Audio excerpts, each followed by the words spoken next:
The jungle was too quiet. Deho noticed it first, his hand moving to the rifle strapped across his chest. The sounds of alien birds and buzzing insects had stopped completely. That was never a good sign. Bora, you hear that? He whispered into his helmet comm.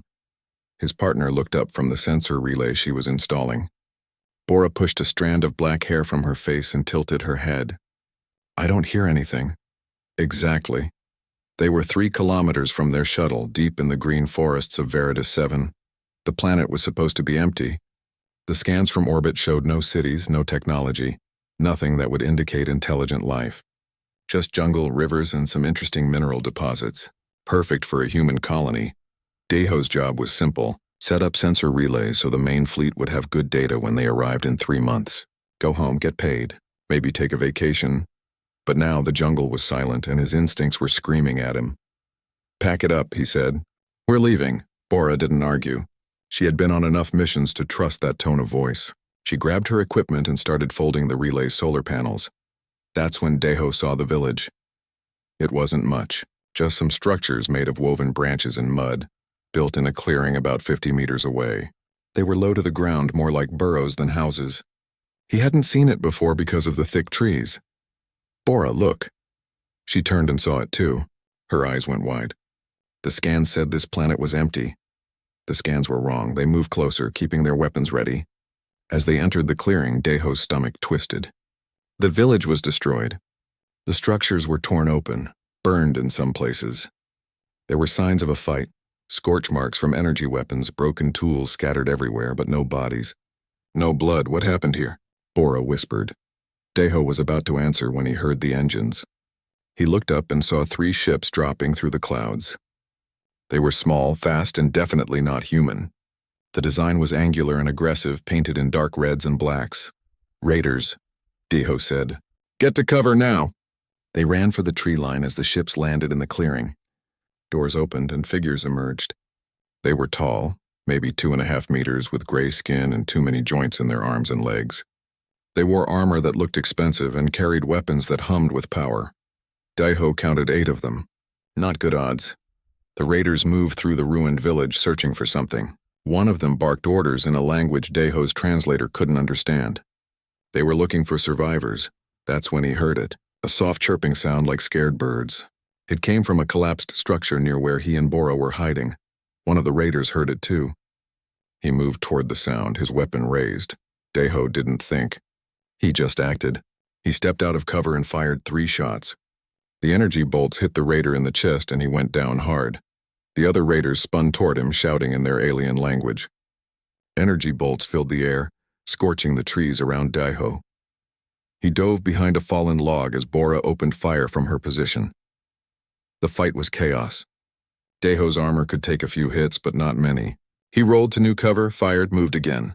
Bora was doing the same, using her medical training to aim for weak points in the raiders' armor. 2 more raiders went down. Then 3, but the rest were getting closer, working together to pin them down. Deho's weapon clicked empty. He dropped it and pulled his sidearm, a simple projectile pistol that his grandfather had given him. The raiders laughed when they saw it. Primitive human technology. Then Deho put a bullet through one raider's helmet visor and they stopped laughing. The last 2 raiders ran for their ships. Deho let them go. He wasn't interested in heroes. He just wanted to survive.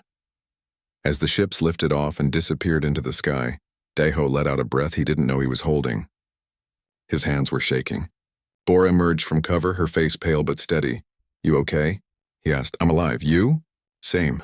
The chirping sound came again, louder now. Deho moved to the collapsed structure and carefully lifted away pieces of woven branches. Inside, he found a metal cage, the kind used to transport animals. The lock was broken, the door hanging open. 3 small creatures were huddled in the corner of the cage. They were serpentine, about as long as his forearm, with scales that shimmered in shades of blue and green. They had small heads with large eyes and several thin tendrils growing from behind their heads. They were shaking with fear. Oh no, Bora said softly. They're babies. The creatures looked at Deho with those large eyes. They chirped again, a sound of pure distress. One of them, the smallest, tried to slither toward him but was too scared to leave the cage. The raiders were here for them, Deho said. Slave trade, probably. Or exotic pets. We can't leave them. I know. Deho reached into the cage slowly, letting the creatures smell his gloved hand. The smallest one touched his finger with a tendril. It felt like a soft electric shock, not painful but surprising. Then the creature did something unexpected.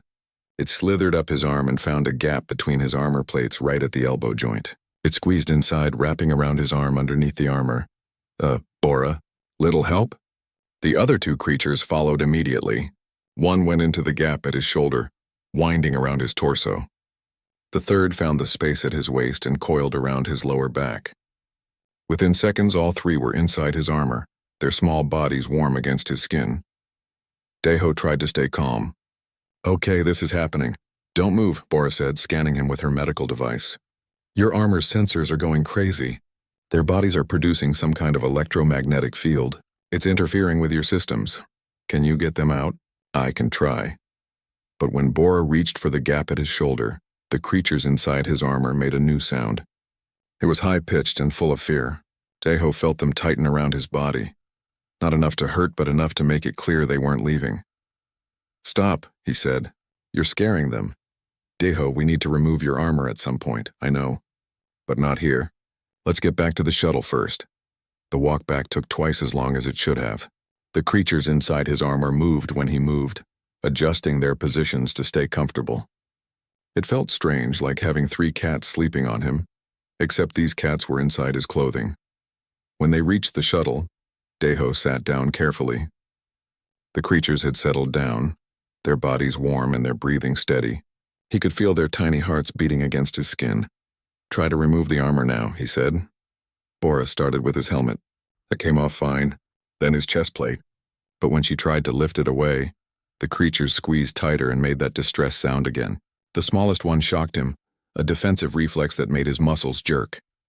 They won't let go, Bora said. Deho looked down at his armor. He could see one of the creatures through the gap, its scales catching the light. It looked up at him with those large eyes, and he understood. They thought his armor was safe. They thought the warm metal and the electromagnetic field from his suit's power source was apparent. They had lost everything, and now this strange human and mechanical skin was all they had. Okay, Deho said quietly. Okay, little ones. I guess we're stuck together for now. He didn't know it then, but those words would change everything. Not just for him, but for humanity's place among the stars. 3 days had passed, and Deho was still wearing his armor. He had tried everything. He had tried waiting. He had tried talking softly to the creatures. He had even tried bribing them with food. Nothing worked. The creatures, which Bora had started calling cubs for lack of a better word, refused to come out. Echo Station was the main human base on Veritas 7. It wasn't much, just a cluster of prefab buildings and a landing pad, but it had hot showers and real beds. Deho hadn't experienced either in 3 days. He slept sitting up, ate through his helmet's emergency port, and had become very familiar with his armor's waste management systems. Commander Hyun stood in the medical bay, arms crossed, looking at Deho like he was a problem that needed solving. And he was. This is a mess, Lieutenant, Hyun said. Yes, sir. You can't live in that armor forever. I know, sir. The cubs need to come out. They disagree, sir. Hyun sighed. She was a tough woman, the kind who had worked her way up from enlisted to officer through pure determination. But she wasn't cruel. Deho could see the concern in her eyes. Dr. Choi is our best xenobiologist, she said. Let him examine them. Maybe he can figure out how to get them out safely. Dr. Choi was a thin man with thick glasses and an excitement for alien life that bordered on obsession. He had been scanning Deho for the past hour, muttering to himself and taking notes on his tablet. Fascinating, he said for the 20th time. Absolutely fascinating. Can you help me? Deho asked. Help you? Oh yes, of course. But first, look at this. Dr. Choi held up his tablet, showing a complex readout. These creatures are producing a bioelectric field that perfectly matches the frequency of your armor's power core. They think it's their mother. Bora, who had been watching from the corner, stepped forward. Their mother? Or father? Or parent? These creatures, I'm calling them Vreth for now, after the planet's designation, appear to bond with their parents through electromagnetic signatures. Each parent has a unique frequency. The cubs imprint on it when they're born. My armor has a frequency? Deho asked. Everything electrical does. Your armor's microfusion core puts out a very specific signature. To these cubs, you're not a human in metal. You're a very large, very safe Vreth parent. Deho felt one of the cubs shift against his ribs. It did that sometimes, adjusting its position like a cat finding a comfortable spot. So how do we break the imprint? Dr. Choi's excitement faded. That's the problem, we can't, or rather we shouldn't.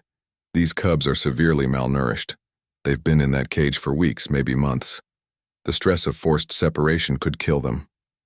The room went quiet. Deho felt the weight of those words settle on his shoulders, adding to the weight of the armor and the cubs inside it. How long? Commander Hyun asked. Until they're healthy? 3 weeks minimum, maybe more. 3 weeks, Deho repeated. I have to wear this armor for 3 more weeks? Unless you want to risk killing them, yes. Deho closed his eyes. He had signed up for the military to see the stars, to be part of humanity's expansion into the galaxy. He hadn't signed up to be a walking incubator for alien babies, but when he opened his eyes and looked down at the gap in his armor, he could see the smallest cub looking back at him.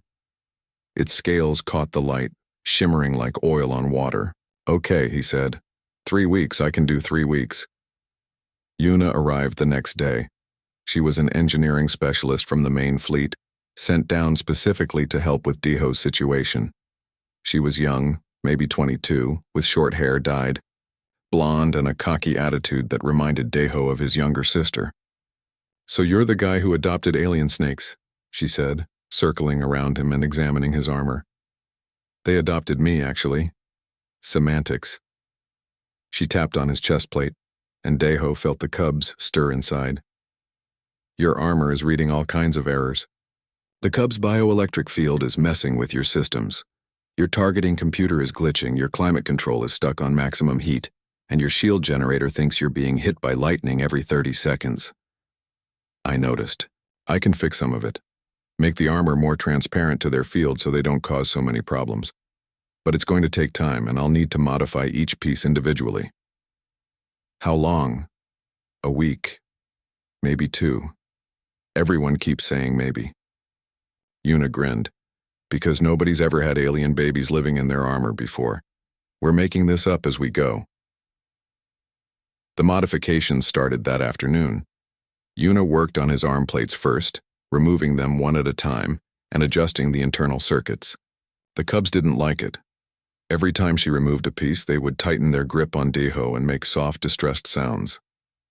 It's okay, Deho found himself saying. It's okay, little ones. She's helping. Bora watched from nearby, documenting everything with her medical scanner. They're responding to your voice, she said. Their heart rates go down when you talk to them. Really? Really. They're starting to recognize you as more than just a warm place to hide. That night, Deho tried something new. He had Bora prepare small pieces of protein paste, the kind used for feeding injured animals. He put a piece near the gap at his shoulder and waited. Nothing happened for a long time. Then he felt movement. A tendril emerged from the gap, touched the food, and quickly withdrew. A moment later, the tendril came back, wrapped around the food, and pulled it inside the armor.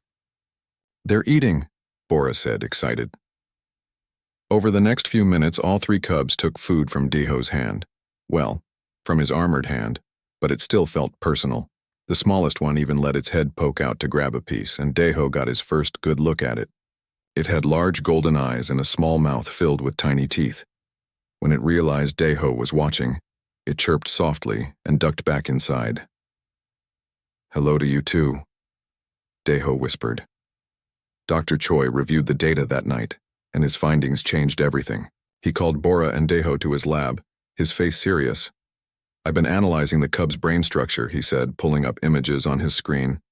These aren't animals. They're people. What? Bora leaned closer to the screen. Look at this cerebral development. This is a brain capable of complex thought, problem-solving, maybe even language. The Vreth aren't animals. They're a sentient species. Deho felt the cubs shift inside his armor, responding to the tension in his body. The raiders knew, he said quietly. That's why they were here. They weren't collecting exotic pets, they were taking slaves. Or worse, Dr. Choi said. The Kashan Empire has a reputation. They've been accused of this before, but no one has ever found proof. We have proof now, Bora said. 3 pieces of proof living in Deho's armor. Commander Hyun was briefed within the hour. She stood in her office looking out at the jungle, her jaw tight. This changes everything. If the Vreth are sentient, then this planet is their home. We can't colonize it. And those cubs aren't lost animals. They're kidnapping victims. We need to find their people, Deho said. There has to be someone out there looking for them. I've already sent scouts into the jungle, Hyun said. If there are more Vreth, we'll find them. In the meantime, Lieutenant, you keep those cubs safe. They're evidence, and they might be the only thing standing between their species and extinction. Deho looked down at his armor. He could feel the cubs sleeping, their bodies warm and their breathing steady. 3 weeks ago, he had been a simple scout. Now he was a protector of an entire species.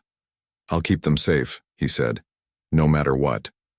That night, Deho sat alone in his quarters, unable to sleep despite his exhaustion.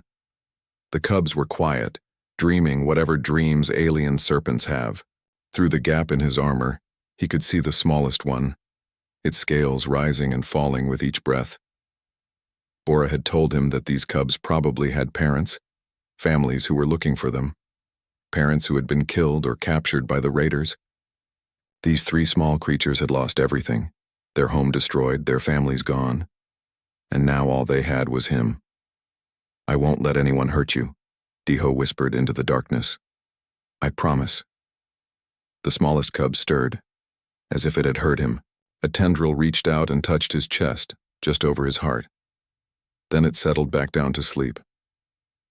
Deho smiled despite everything. Maybe they were starting to understand that he wasn't just a metal parent. Maybe they were starting to trust the human inside. 2 weeks had passed since the cubs had crawled into Deho's armor. He had learned to sleep sitting up, to eat through his helmet port without making a mess, and to walk carefully so he didn't disturb the small creatures wrapped around his body. The cubs had grown. They were longer now, maybe half a meter each, and their scales had become brighter. Dr. Choi said it meant they were getting healthier. Then the Vreth found them. It happened early in the morning. Deho was in the mess hall trying to drink coffee through a straw when alarms started blaring. Commander Hyun's voice came over the speakers.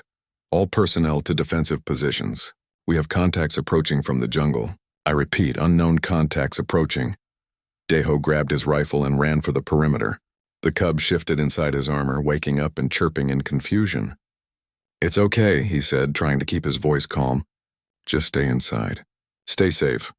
When he reached the wall, he saw them. They emerged from the tree line like ghosts, their bodies low to the ground and moving in a serpentine wave. There were dozens of them, adult Vreth, each about 2 meters long with scales in deep blues, greens, and purples. Their tendrils were longer and more numerous than the cubs, moving like fingers in the air. But what shocked Deho most was what they were carrying. Tools, spears with metal tips. Something that looked like a crossbow. These weren't animals. These were people. Hold your fire, Commander Hyun shouted. Nobody shoots unless I give the order.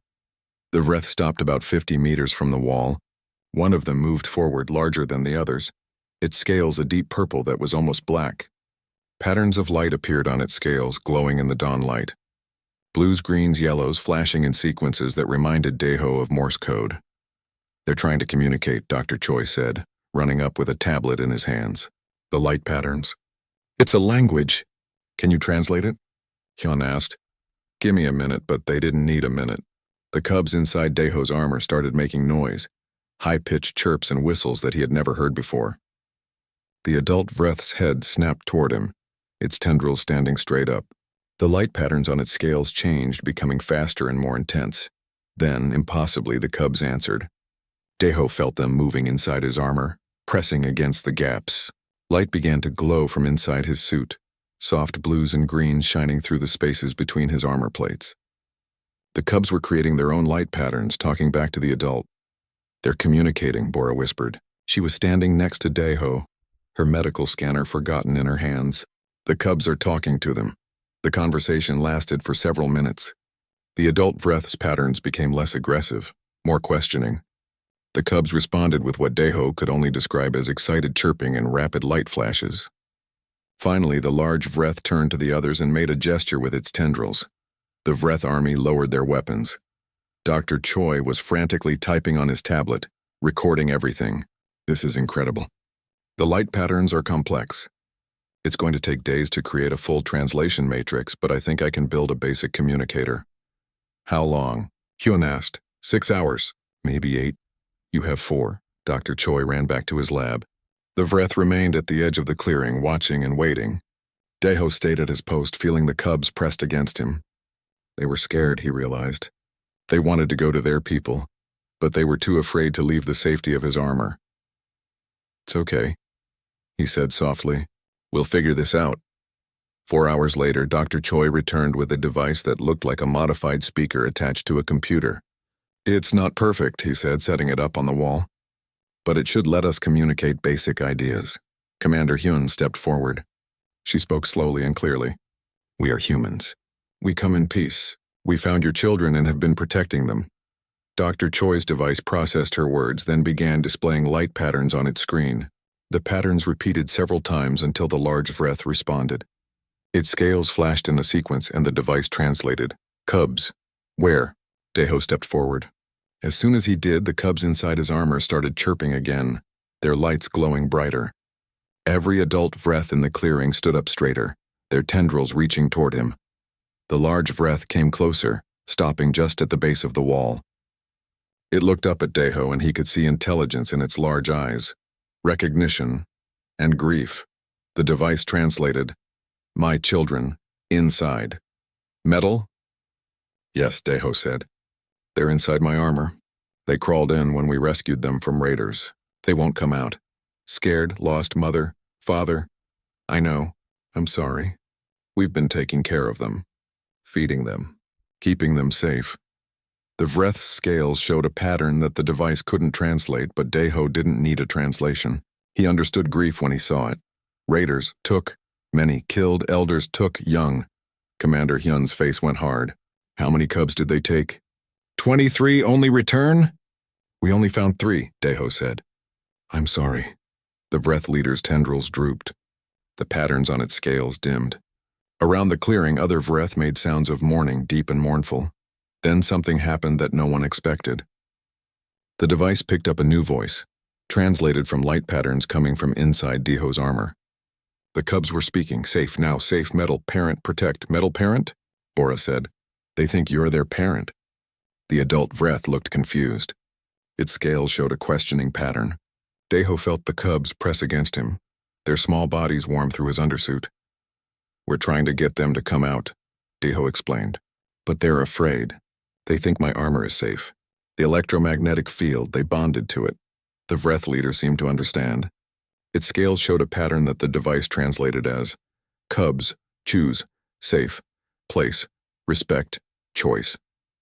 "You're not angry?" Hyun asked. "That a human has your children?"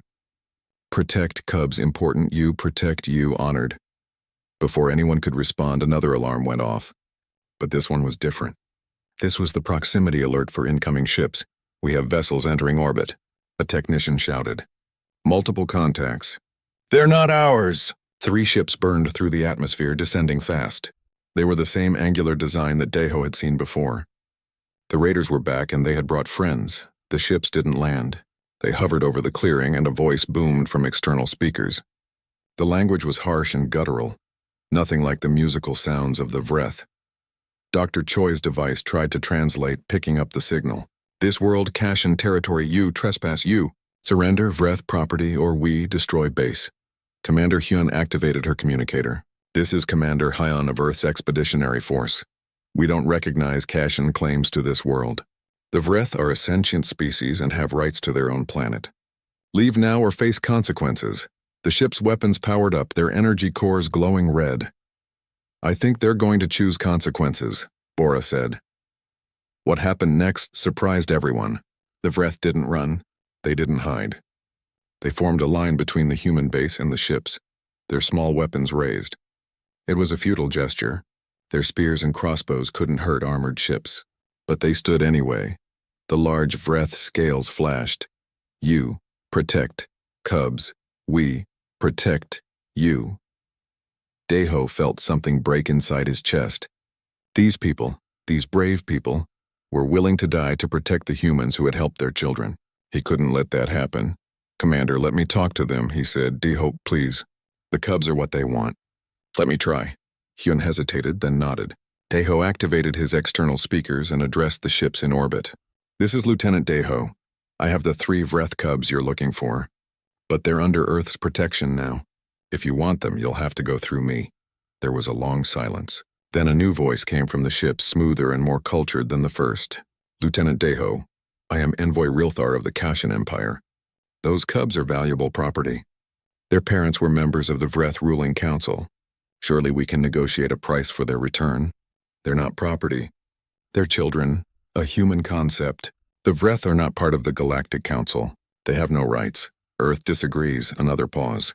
"Then Earth has chosen to make itself an enemy of the Kashan Empire. We will take the cubs by force if necessary." "Try it," Deho said.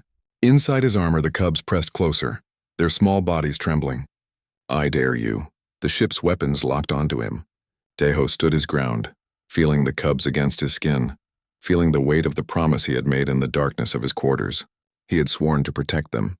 And he would, even if it meant starting a war. "Stand down," Commander Hyun shouted. "Lieutenant, get inside." The first ship fired. But it didn't fire at Deho. It fired at the Vreth. The energy bolt streaked down from the sky, aimed at the center of the Vreth formation. Deho didn't think. He ran. His armor systems were glitchy from the cub's interference, but his legs still worked. He threw himself in front of the Vreth leader, raising his arms. The bolt hit his shields. They held for half a second, then collapsed. The energy washed over his armor, and Deho felt the temperature inside his suit spike to unbearable levels. The cubs screamed, a sound of pure terror and pain. Then something impossible happened. The cubs released energy of their own. 6 months. That's how long Deho had been wearing his armor. 6 months of sleeping sitting up, of eating through tubes, of never feeling rain on his skin or wind in his hair. 6 months of 3 small creatures living against his body, growing larger with each passing day. The war had come, just as Envoy Rilthar had promised. The Kashan Empire had sent their fleets to Veritas 7, demanding Earth surrender the planet and the Vreth cubs. Earth had refused. What followed was 3 months of space battles, blockades, and desperate fighting. The Kashan had superior numbers, but humanity had something they didn't expect. Stubbornness. Deho stood on the observation deck of Echo Station, now heavily fortified with shields and weapons. Below in the jungle, the Vreth had built a new settlement near the human base. They worked alongside the humans, learning and teaching. The translation devices had improved, and now conversations were almost natural. The cubs had learned to speak too. Sort of. Deho, hungry. The words appeared on his helmet's display, translated from the light patterns the cubs made inside his armor. "We just ate an hour ago," he said. Still, hungry. Growing. He smiled. The smallest cub, who had started calling itself Kes, was always hungry. The middle one, Vera, was curious about everything and asked constant questions. The largest Shill was quiet and gentle, often falling asleep during the day. They were still inside his armor, still refusing to come out. Dr. Choi had been right about one thing. The cubs didn't need the electromagnetic field anymore. They were healthy now, strong enough to survive on their own. But they chose to stay, and Deho had made peace with it. "Commander wants to see you," Bora said, walking up behind him. She was wearing full combat gear now. Everyone was. The Kashan could attack at any moment. In Commander Hyun's office, there was a new face. A woman in Admiral's uniform, older than Hyun, with sharp eyes and gray hair pulled back tight. "Admiral Jiwon, commander of Earth's defense fleet, Lieutenant Deho," she said. "I've heard a lot about you, Admiral." He saluted, or tried to. His armor's movements were still glitchy from the cub's interference. At ease. "I'm here because the war isn't going well. The Kashan have more ships, more resources, and they're not backing down. We've lost 3 supply convoys this month alone. If something doesn't change, we'll have to evacuate this planet within 2 weeks. Deho felt the cubs stir inside his armor. They understood more human speech now, and they could sense his emotions. What about the Vreth? We'll take as many as we can, but there are thousands of them in the deep jungle. We can't save them all, Commander Hyun spoke up. The Vreth have offered to help. They have technology we didn't know about, ancient weapons hidden in temples deep in their territory. Show him, Admiral Jiwon said. Hyun activated a holographic display. It showed a large chamber carved into stone, filled with devices that hummed with power. They looked old but well-maintained, with designs that were both organic and technological. The Vreth ancestors fought slavers before, Hyun explained. Thousands of years ago, they built electromagnetic pulse weapons, devices that could disable ships without destroying them. Then they hid the technology and became peaceful. They thought the threat was gone. But it wasn't, Deho said. No, and now they're offering to let us use these weapons. But there's a problem. The weapons require a Vreth to operate them. The technology is keyed to their bioelectric signatures. No Vreth means no weapons. Admiral Jiwon looked at Deho. The Vreth elders have suggested a solution. You, me? Your armor already interfaces with the Cub's bioelectric field.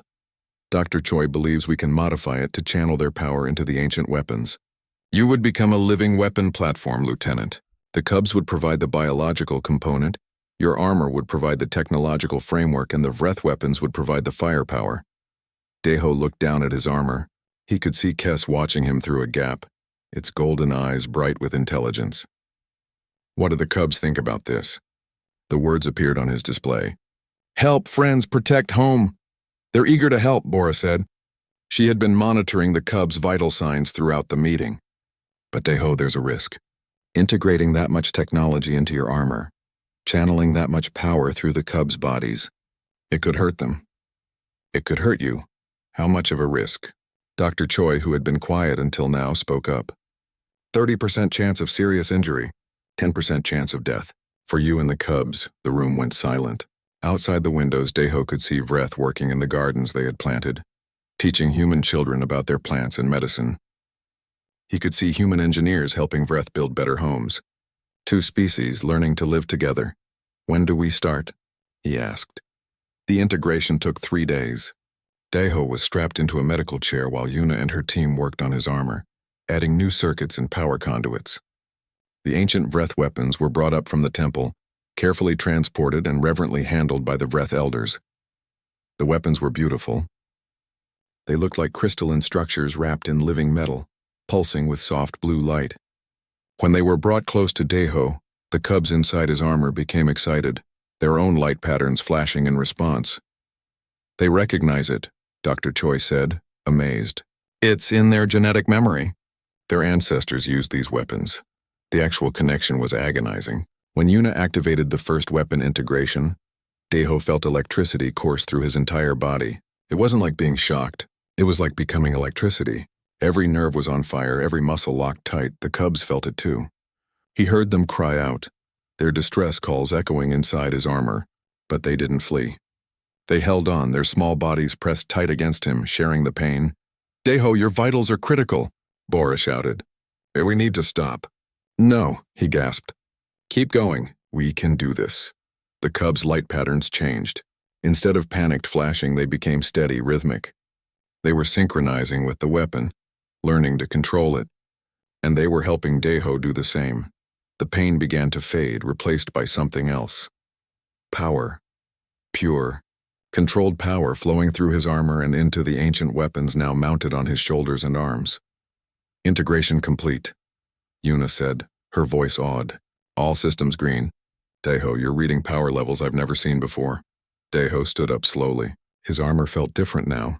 Heavier, but also more responsive. The Cubs had settled down, exhausted but alive. On his display, Kess wrote, tired but okay. You did great, Deho said. All of you. Admiral Jiwon stepped forward. Can you walk? Move, fight? Deho took a step, then another. The armor responded perfectly. The Cubs adjusting their bioelectric output to match his movements. Yes, ma'am. I'm ready. Good, because the Kashin just sent their main fleet. They'll be here in 6 hours. The battle began at dawn. Kashin ships filled the sky. Dozens of them, their weapons charging for a final assault. Earth's forces prepared to meet them, every soldier knowing this could be their last day. Deho stood on the landing pad, his modified armor gleaming in the morning light. Around him, the Vreth had gathered, hundreds of them, their scales showing patterns of hope and fear. The Vreth leader, the one whose cubs lived in Deho's armor, approached. Its scales showed a message: my children, safe with you, safe, with ancestors' weapons. I'll bring them home, Deho promised. I swear it. A transport ship landed, piloted by Nari, a young lieutenant who had volunteered to fly Deho into battle. You ready for this? She asked as he boarded. No, he said honestly, but we're doing it anyway. The ship lifted off and shot toward the Kashan fleet. Inside his armor, the cubs were quiet, conserving their energy. Deho could feel their determination, their desire to protect their home and their people. Approaching enemy fleet, Nari said. They're hailing us. Should I respond?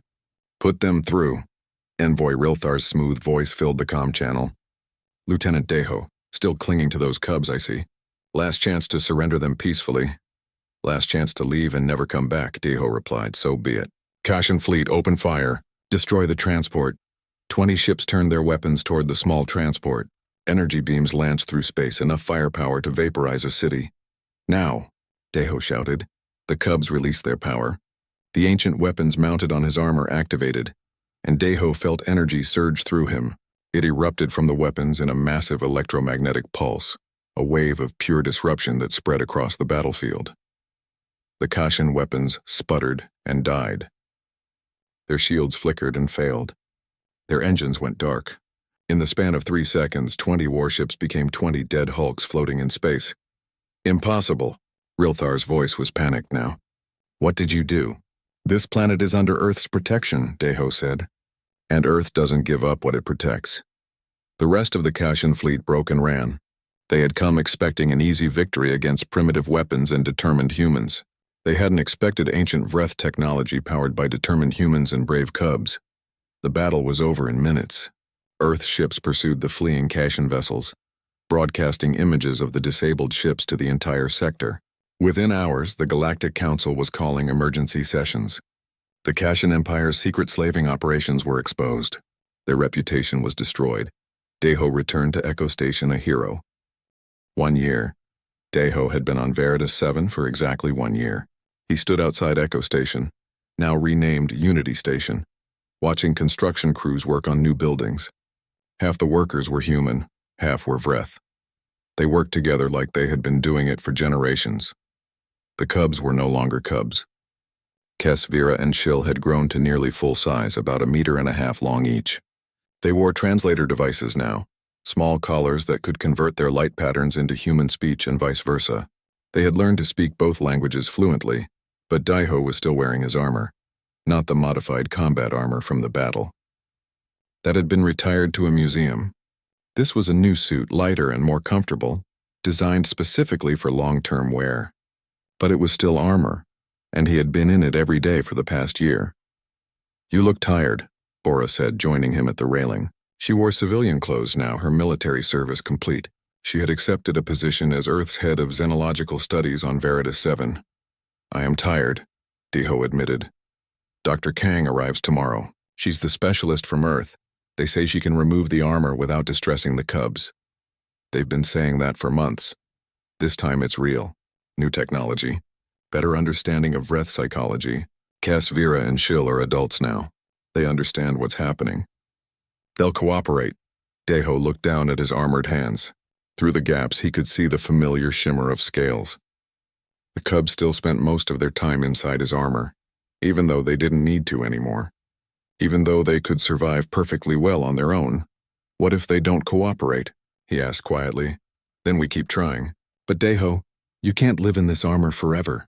Your health reports are getting worse.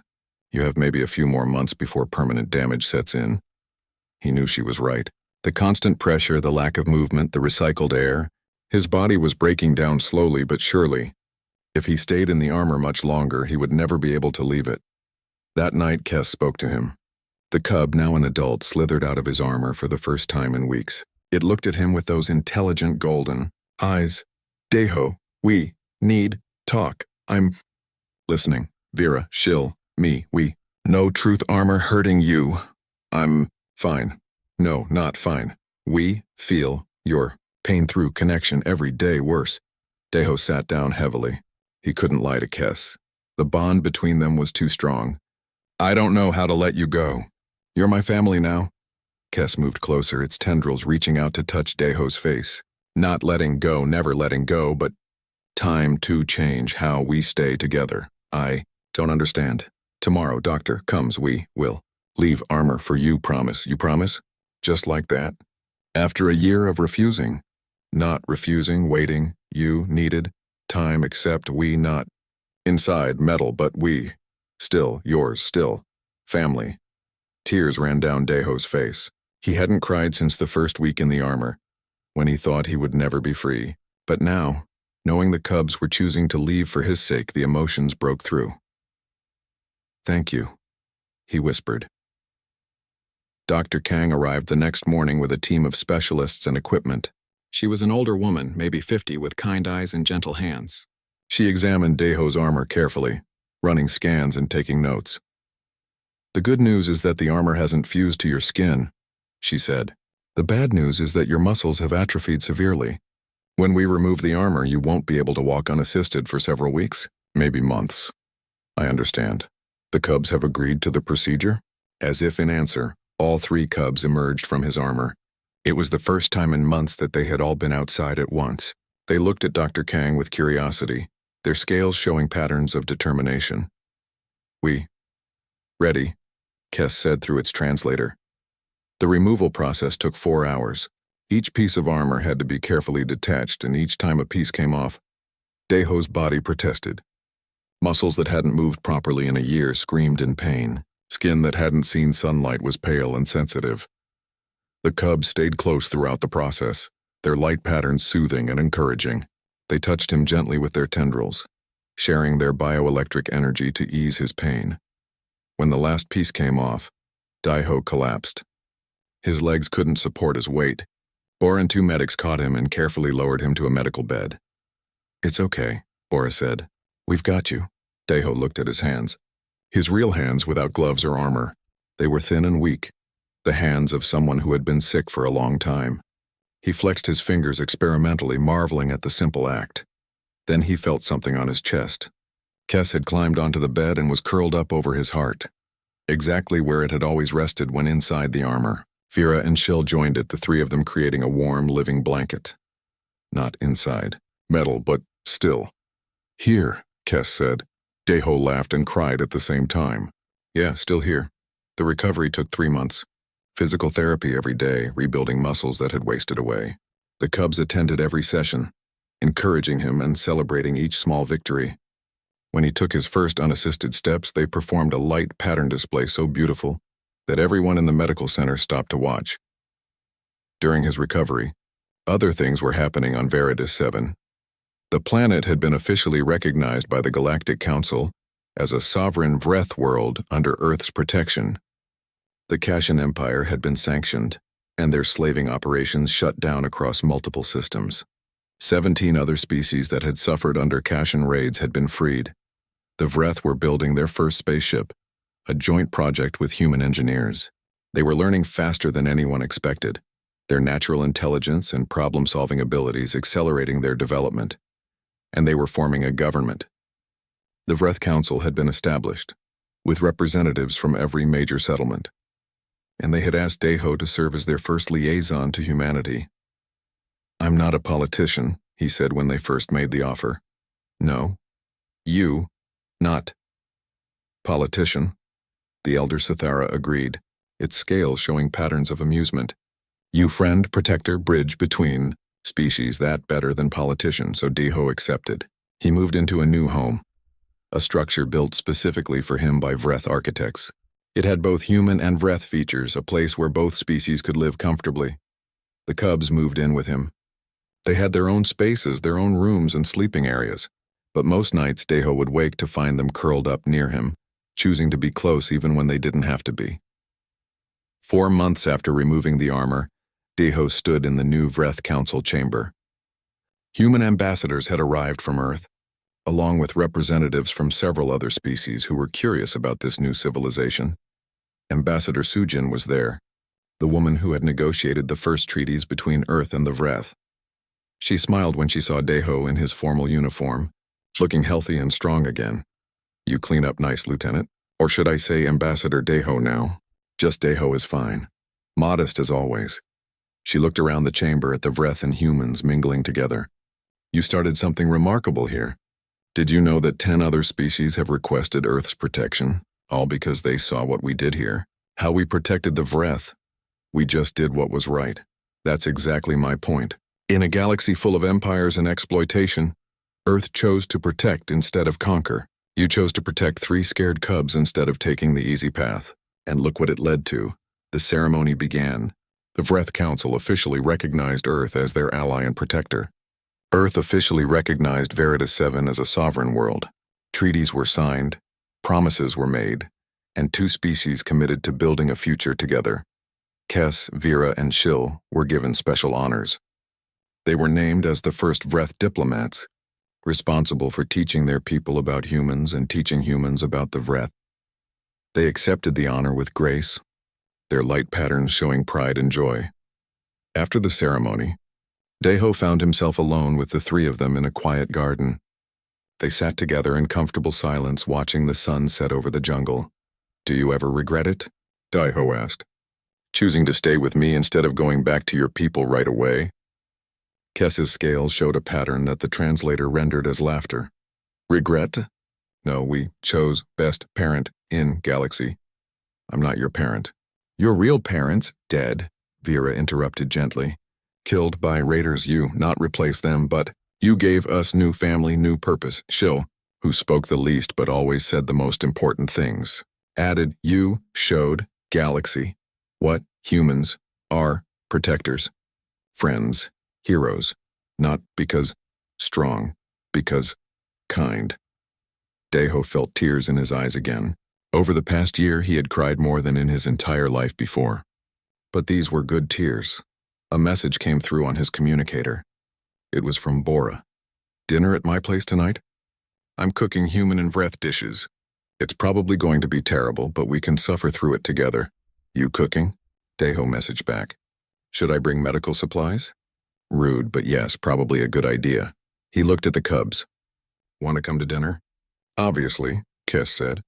Bora promised spicy noodles. They walked together through Unity Station, a human and 3 Vreth, moving among crowds of both species. Children, human and Vreth both, played together in the streets.